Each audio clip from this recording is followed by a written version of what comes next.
Hey guys, how you going? Welcome back to the channel. Today we're going to be talking about lighting. We're going to talk about how you can take a situation like this to this. Side note, I reshot this because I didn't like the original edit.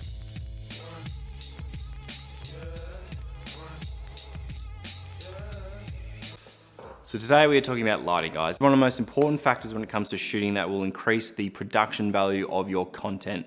Doesn't matter if you're shooting on a phone or a professional camera, adding good lighting to a scene will make your end product so much better. Today we're gonna go through several different types of lighting. There's a few little key things to keep in mind while you're lighting, and I'm gonna show you guys example footage of how you can use studio lighting like I've got set up here, as well as natural lighting such as a window, to create the looks that you need with your photography. When you are shooting, guys, there's a couple of different things you need to take in mind. First things first is your subject. When you're talking about products versus people, it is a bit of a different ball game. First off, we'll start with people because a lot of people are more concerned about how they can take better photos of human subjects rather than product photography. A few little tips and tricks, guys, is trying to always keep the light source above your subject. Generally, if you're shooting a light source downwards from a subject, it is not very attractive at all. It sort of shows off all the ugly bits and then it's gonna push up and create bags under their eyes. And you also don't want the light source to be way too high on the subject.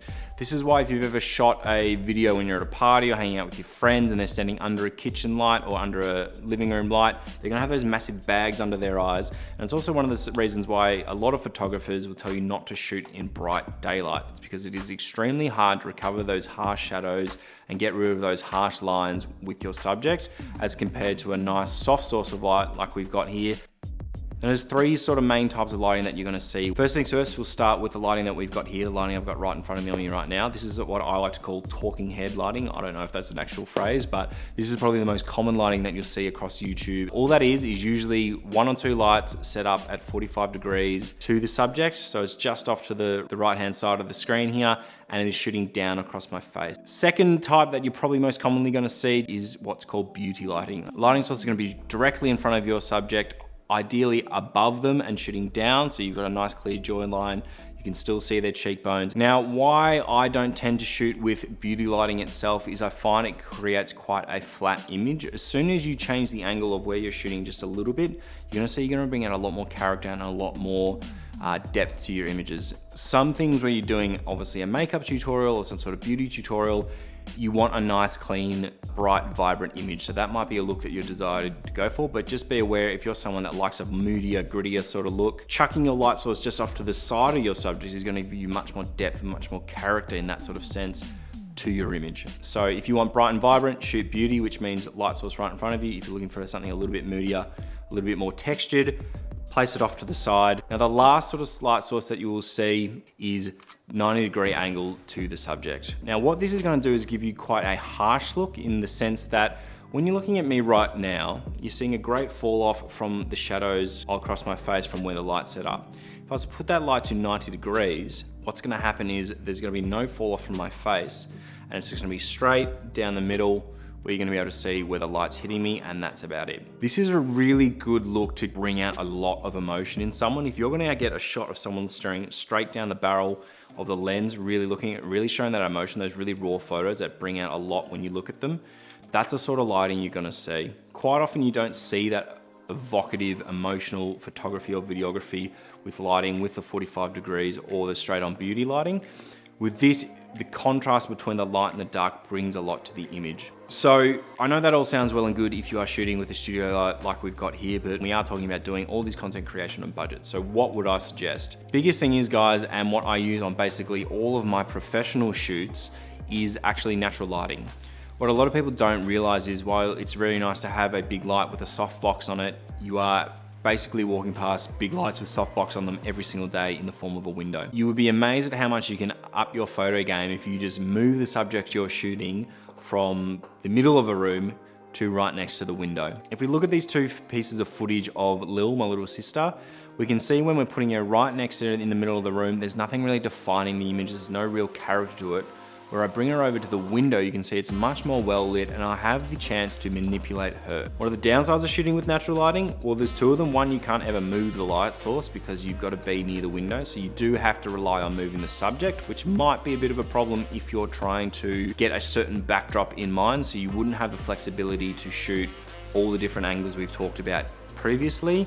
but also natural light can change. So if you're shooting on a partly cloudy day, as the clouds move by the sun, they might give you a very nice filtered look as they're covering the sun, but as soon as the sun comes out, you might all of a sudden blow out your image and you've got way too much light in it. So you do need to be a little bit aware of that, but on the whole, generally, if you're shooting on a cloudy day and you're next to a window, you're gonna get extremely crisp, clean images because the clouds in the sky are gonna act as a natural softbox. Another thing with natural light is, guys, you often hear the term golden hour, and you always hear, like, from photographers, you always wanna shoot at golden hour is the key. Golden hour is merely the point right before the sun sets and a little bit after the sun has set, in which it's still bright enough to take photos and videos, but the light isn't so harsh that you're gonna get those ugly bags under your eyes that we talked about before. Like I was explaining before with the kitchen lights, if you're shooting in the middle of the day, you're gonna get the sunlight shooting straight down over someone's face and sort of ruining that image, creating really harsh lines for your subject. It's not very flattering for a product or a person, so you wanna avoid shooting during the day. However, if you can shoot in the afternoon,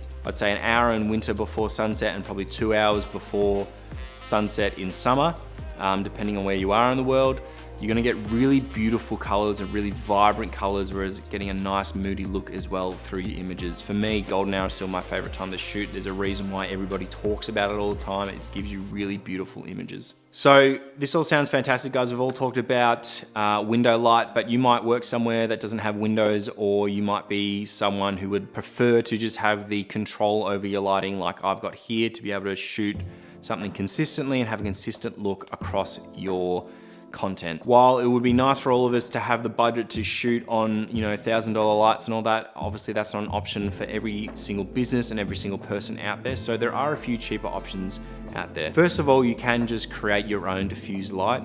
You'd be surprised what you can get away with just a light bulb and placing a sheet over it to really diffuse the light. Another one we have is actually my background light. I think this is called the Viltrox VL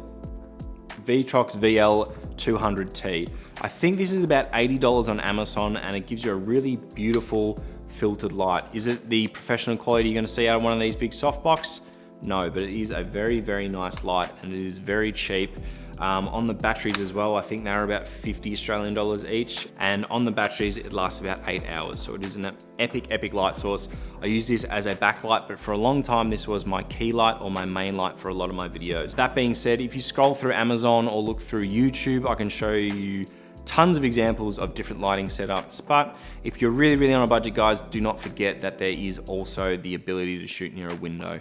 Below, guys, in the links, I'm gonna show you a few different examples of lighting sources that I recommend, nice and cheap ones, and a few more pricey versions if you're willing to splash out, and a couple of softbox attachments that you can chuck on these lights to really give you these nice, beautiful filtered lights. So really hope this helped, guys. I really appreciate your time. If you've got any questions, drop them in the comments below and I'll answer any sort of lighting questions and needs that you would like. Don't forget to check the description for your lighting needs on a budget, and I will see you guys back here in the next video where we're gonna be talking about audio. So if you're just a photographer, probably not the most interesting thing for you, but if you're looking to smash out some videos, guys, this is probably one of the more key things into getting that really high production value.